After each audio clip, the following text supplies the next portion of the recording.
आगे बढ़ेंगे। नारी शक्ति वंदन अधिनियम को लेकर देश भर में उत्साह का माहौल देखा जा रहा है। यह अधिनियम महिलाओं को सशक्त बनाने की दिशा में मील का पत्थर साबित होगा। रायपुर में भी नारी शक्ति वंदन अधिनियम को लेकर कार्यक्रम का आयोजन किया गया, जिसमें छत्तीसगढ़ के सीएम विष्णुदेव साय ने शिरकत की। इस मौके पर महिलाओं में भी खासा उत्साह देखा गया।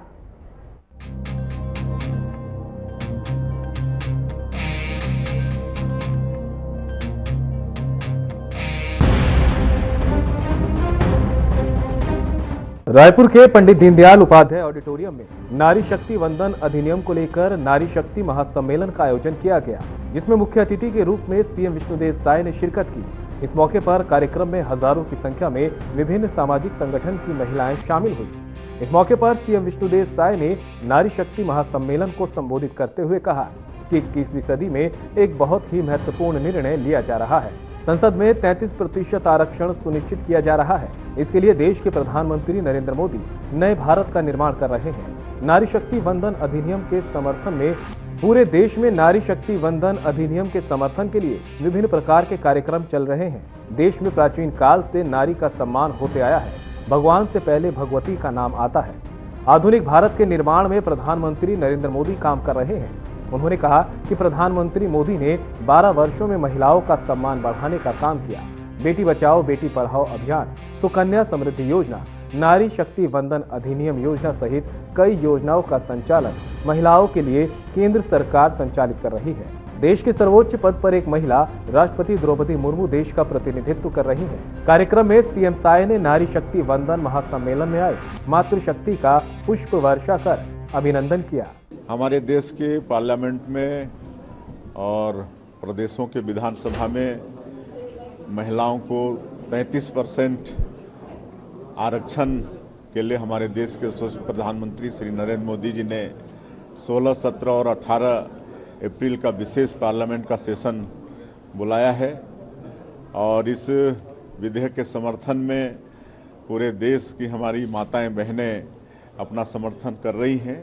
विभिन्न तरह का कार्यक्रम हो रहा है और उसी निमित्त आज यहाँ पर हॉल मीटिंग का आयोजन था, जिसमें हमारे बीजेपी के राष्ट्रीय उपाध्यक्ष सुश्री सरोज पांडे जी, हमारे प्रदेश की महिला बाल विकास मंत्री श्रीमती लक्ष्मी राजवाड़े जी, महापौर मिनल चौबे जी और सभी क्षेत्रों में जो हमारी माताएं बहनें उत्कृष्ट काम करती हैं, संस्थाओं से जुड़ी हुई सभी माताओं के उपस्थिति में और हजारों की संख्या में माताओं की उपस्थिति में आज का इस सम्मेलन बहुत अच्छे से संपन्न हुआ है और सबने मिस कॉल देकर अपना समर्थन विधेयक के प्रति जताया है और इस तरह से लगातार छत्तीसगढ़ के अंदर कार्यक्रम हो रहे हैं, पदयात्राएं हो रही हैं, ये हॉल मीटिंग हो रहा है और एक अच्छा वातावरण महिला विधेयक के पक्ष में छत्तीसगढ़ में बनाया जा रहा है। कल एक दुखद घटना घटी है शक्ति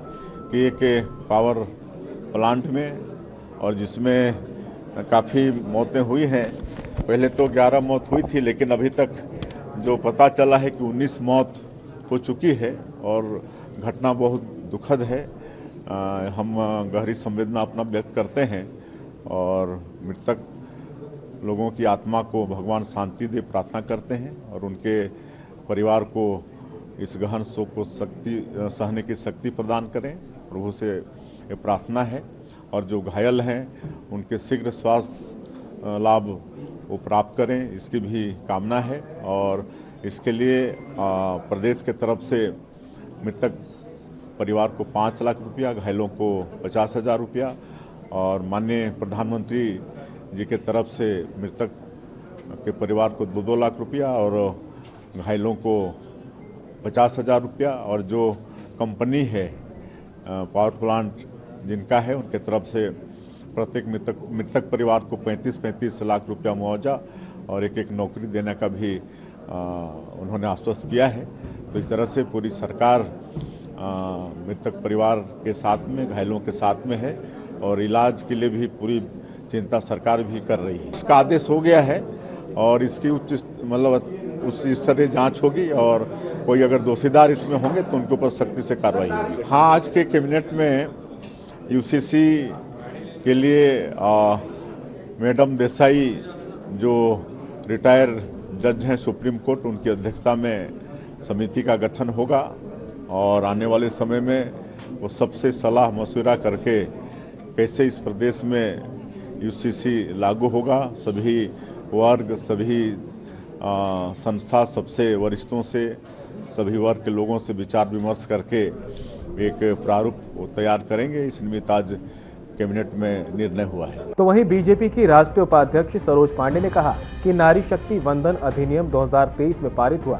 नारी शक्ति वंदन अधिनियम पहले भारत की संसद में 1996, 1998, 2008 में प्रस्तुत हुआ, लेकिन इस अधिनियम का समर्थन किसी ने नहीं किया। सब महिलाओं को सिर्फ वोटर के तौर पर देखते थे। सरोज पांडे ने कहा कि पीएम मोदी का कहना है कि 2029 में नारी शक्ति वंदन अधिनियम लागू होगा। लोकसभा और विधानसभा में 33% आरक्षण महिलाओं को मिलेगा। इसके लिए विशेष सत्र बुलाया गया है। 2029 में महिलाओं को आरक्षण का लाभ मिलेगा। उन्होंने कहा कि यह एक क्रांतिकारी कदम है। पीएम ने कहा कि हम 2047 तक विकसित भारत बनाएंगे और विकसित भारत बनाने के लिए आधी आबादी का सशक्त होना बहुत जरूरी है। वंदन अधिनियम 2023 को लेकर आज बड़ा कार्यक्रम यहाँ पे आयोजित किया गया, जो बेहद सफल रहा। नारी शक्ति वंदन अधिनियम के तहत देश के प्रधानमंत्री जी ने विशेष सत्र बुलाया है और ये विशेष सत्र 16, 17 और 18 तारीख को है। परिसीमन और जनगणना के कारण 2029 में महिला आरक्षण बिल लागू नहीं किया जा सकता था। यह आने वाले 2034 तक लागू होता, लेकिन प्रधानमंत्री जी ने जब इसे 2023 में प्रस्तुत किया, विपक्षी दल ने भी इस पर चिंता जताई थी कि ये 2029 में लागू हो जाए। इस विषय को लेकर प्रधानमंत्री जी ने ये विशेष सत्र में संशोधन विधेयक लाया है, जिसमें संविधान में संशोधन करके इसे 2029 में लागू कर दिया जाएगा। हम प्रधानमंत्री नरेंद्र मोदी जी को बहुत धन्यवाद देते हैं, साधुवाद देते हैं और उनको अभिनंदन करते हैं कि उन्होंने देश की आधी आबादी को सशक्त करने के लिए ये कदम उठाया। आने वाले विधानसभा और लोकसभा दोनों में ही 33% आरक्षण बहनों को मिलेगा। महिलाओं को जब आरक्षण मिलेगा और एक बार शुरुआत होगी तो निश्चित तौर पर जिन महिलाओं में जो कई बार उनको अवसर नहीं मिल पाता है, आरक्षण में उनको अवसर मिलेगा तो संख्या बढ़ेगी।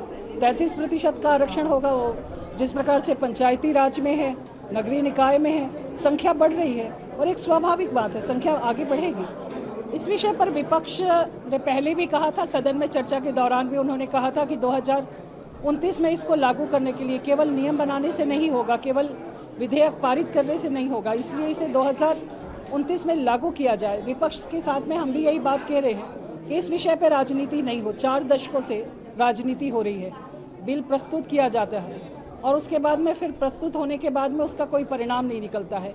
4 दशक से देश की आधी आबादी इसको झेल रही है। मुझे लगता है कि अगर एक विकसित राष्ट्र के लिए हम सबको सशक्त भारत बनाना है तो आधी आबादी को भी सशक्त करना जरूरी है। विपक्ष इसमें समर्थन करे। महिला एवं बाल विकास मंत्री लक्ष्मी राजवाड़े ने कहा कि नारी शक्ति अधिनियम देश की माता बहनों और बेटियों को सशक्त बनाने की योजना है। महिलाओं की नीति निर्माण तथा राजनीति नेतृत्व में सहभागिता सुनिश्चित करने के लिए देश के पीएम नरेंद्र मोदी, छत्तीसगढ़ के सीएम विष्णुदेव साय और समस्त मातृशक्ति को बहुत बहुत बधाई। उन्होंने कहा कि नारी शक्ति अधिनियम केवल एक विधायी दस्तावेज नहीं, बल्कि उन करोड़ों महिलाओं के सामर्थ्य, उनके संघर्ष और उनके अटूट समर्पण का सम्मान है, जो घर की 4 दीवारी से लेकर अंतरिक्ष के अभियान तक भारत का तिरंगा फहरा रही हैं। नारी शक्ति वंदन अधिनियम से देश के विकास में महिलाओं की भागीदारी बढ़ेगी। ये नारी शक्ति को सशक्त करने एवं समावेशी बनाने तथा विकसित भारत की ओर एक मजबूत और ऐतिहासिक कदम है। आज ये नारी शक्ति अधिनियम के विषय पर आयोजित कार्यक्रम के अवसर में मैं देश की माताओं, बहनों, बेटियों को सशक्त बनाने एवं नीति निर्माण तथा राजनैतिक नेतृत्व में सहभागिता सुनिश्चित करने के लिए देश के यशस्वी प्रधानमंत्री श्री नरेंद्र मोदी जी और हमारे राज्य के मुख्यमंत्री श्री विष्णुदेव साय जी एवं मातृशक्ति को बहुत बहुत बधाई देती हूँ। जिस दिन से यह कानून पास हुआ वो दिन हमारे लोकतंत्र के इतिहास में स्वर्णिम अक्षरों में रेखांकित है, जिसे आम निर्वाचन 2034 के स्थान पर 2029 से लागू किए जाने के लिए केंद्र सरकार की ओर से संशोधन विधेयक लाया जा रहा है। नारी शक्ति अधिनियम केवल एक विधायी दस्तावेज नहीं है, बल्कि यह उन करोड़ों महिलाओं के सामर्थ्य, उनके संघर्ष और उनकी अटूट समर्पण का सम्मान है, जो घर की चार दीवारी से लेकर अंतरिक्ष के अभियानों तक भारत का तिरंगा फहरा रही हैं। नारी शक्ति वंदन अधिनियम से निर्णय लेने की प्रक्रिया में महिलाओं की भागीदारी बढ़ेगी।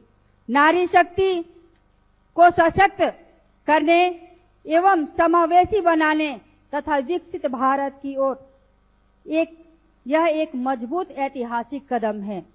इस अधिनियम के समर्थन के लिए आज यहाँ पे जितने भी माताएं बहनें हैं, मैं एक नंबर आप सबको बताऊंगी। आप अपना मोबाइल सामने निकाल कर उस नंबर पे मिस्ड कॉल जरूर करेंगे। सभी महिलाओं से, सभी हमारे भाइयों से इस नारी शक्ति वंदन अधिनियम का समर्थन करने के लिए अपने मोबाइल निकाल कर एक नंबर मैं बताऊंगी, उसमें मिस्ड कॉल जरूर करें। 9667 17 3333। एक बार पुनः 9667 17 3333। इस नंबर पे आप सब मिस्ड कॉल करके हमारे माननीय नरेंद्र मोदी जी का और इस नारी शक्ति वंदन अधिनियम का समर्थन अवश्य करें। जय हिंद, जय भारत, जय छत्तीसगढ़। नारी शक्ति वंदन कार्यक्रम का दृश्य अत्यंत उत्साह और आत्मीयता से भरा रहा। कार्यक्रम में बड़ी संख्या में पहुंची महिलाओं में सीएम विष्णुदेव साय के साथ सेल्फी लेने को लेकर खासा उत्साह देखने को मिला। महिलाओं की उमंग और उत्साह को देखते हुए सीएम साय ने भी बड़े सहज और स्नेहपूर्ण अंदाज में खुद उनके मोबाइल लेकर एक एक महिला के साथ सेल्फी ली। Bureau report.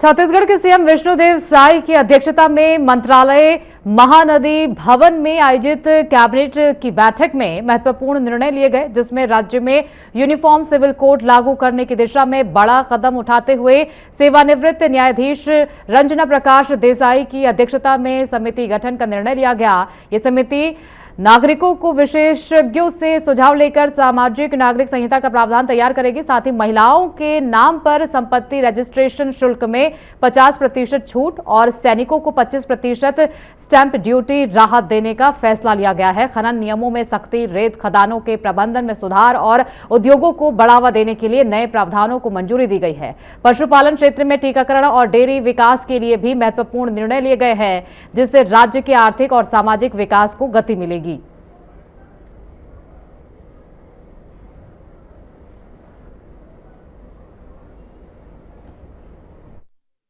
साय जी की अध्यक्षता में आहूत की गई और अनेक ऐतिहासिक और महत्वपूर्ण निर्णय आज की बैठक में लिए गए हैं, जिनमें से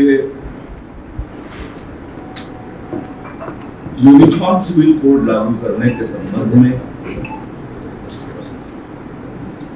कोड के प्रारूप तैयार करने के लिए सेवानिवृत्त न्यायाधीश रंजना प्रकाश देसाई की अध्यक्षता में एक समिति का गठन करने का निर्णय लिया गया।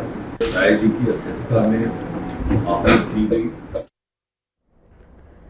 सक्ती जिले के सिंघीतराई स्थित वेदांता प्लांट में बॉयलर फटने से भीषण हादसे के बाद प्रशासन पूरी तरह सक्रिय हो गया है। इस दुर्घटना में 36 श्रमिक प्रभावित हुए, जिनमें 17 की मौत हो गई और 19 घायल हैं। सीएम विष्णुदेव साय लगातार अधिकारियों से संपर्क में हैं, जबकि स्वास्थ्य मंत्री श्याम बिहारी जायसवाल भी स्थिति की निगरानी कर रहे हैं। घायलों को रायगढ़ और रायपुर के अस्पतालों में भर्ती कराया गया है। प्रशासन ने घटनास्थल को सुरक्षित कर मैजिस्ट्रियल जांच के आदेश दिए हैं। मृतकों के परिजनों को 5 लाख रुपए और घायलों को सहायता राशि देने की घोषणा की गई है। कंपनी ने भी मुआवजा और रोजगार सहयोग का आश्वासन दिया है।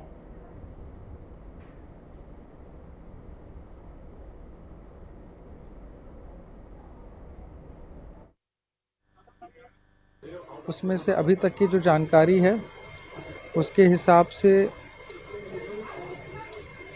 14 लोगों की मृत्यु हो चुकी है बाकी जो थे उनको हॉस्पिटल में एडमिट करा गया फोर्टिस में, और उनको इलाज के लिए राज्य शासन द्वारा हर मुहिम सुविधा दिलाई जा रही है। वर्तमान में इस प्रकरण में हमारा मुख्य उद्देश्य जो संवेदनशीलता दिखानी होती है उसके तहत मुआवजा होता है। तो कंपनी प्रबंधन की ओर से 35 लाख मृतक के परिवार के लिए, 15 लाख घायल के लिए उनका इलाज का खर्च। जो प्लांट में हादसा हुआ है वो हमारे मैनेजमेंट इस पे बहुत मतलब ये संज्ञान लिया है। साथ ही साथ जो ये शासन की तरफ से जो जांच होगी हमारी उच्च प्रबंधन भी इसका जांच कराएगी, और हम सभी इस घटना से दुखी हैं। साथ ही साथ जो अभी बात हुई है उसमें सबसे पहले तो जो घायल हैं उनको जितना बेहतर से बेहतर इलाज कराना पड़ेगा वो हम कराने के लिए कटिबद्ध हैं और करा रहे हैं। जो मृत हो गए हैं जो हमारे भाई लोग, उनके लिए अभी जो विधायक जी के सामने में जो बात है उसमें हम प्रबंधन की तरफ से हमने 35 लाख रुपया जो है उनको सहायता राशि देने के लिए हमने कमिट किया है, और जो घायल हैं उनको हम 15 लाख रुपया देंगे। वेदांता प्लांट में एक हृदय विदारक घटना आज हुई है, जिसमें कि हमारे काफ़ी श्रमिक जो साथी हैं वो घायल हुए हैं, हताहत हुए हैं। उन्हीं को कुछ जिंदल रेफर किया गया, जहाँ हम लोग आए हुए हैं उनके बेहतर इलाज के लिए प्रयास कर रहे हैं। तो जिंदल से रेफर किया जा रहा है? देखिए मेडिकल कॉलेजेस है यहाँ, जो अच्छी संस्थाएं हैं वहाँ भी हम लोग कर रहे हैं ताकि बेहतर से बेहतर उपचार। देखिए अभी तक मेरे पास जिंदल में 18 पेशेंट्स आए थे। जो है केमिकल टैंक फटने की वजह से हुई है, और क्या बोलते हैं 3:20 के करीबन 3:20 के करीबन एक घटना हो चुकी है। और जो घटना स्थल पे ऐसा केमिकल टैंक फटा है कि उसका कोई चरम सीमा नहीं है। इतना वर्कर काम कर रहे थे, सब पूरा झुलस चुके थे। और ऐसा ये घटना है वेदांता पावर प्लांट का, थर्मल पावर प्लांट सिंघी तरई। कैसे कितने मजदूर? अब मैं तो ड्यूटी नहीं गया था, मैं वही काम करता हूँ। आज मेरा छुट्टी था तो मैं नहीं गया था। आज फ़ोन के जरिए से पता चला है कि जो घटना हुआ, जो स्थल था वहाँ पे इतना अफरा तफरी मच गया था कि जितना वर्कर जो काम कर रहे थे वो पूरा सभी झुलस चुके थे। कितने वर्कर रहे होंगे वहाँ पर? करीबन 1500 से 2000 वर्कर, क्योंकि रनिंग एरिया है वो। अरे कितने घायल? अभी कम से कम 70 प्लस।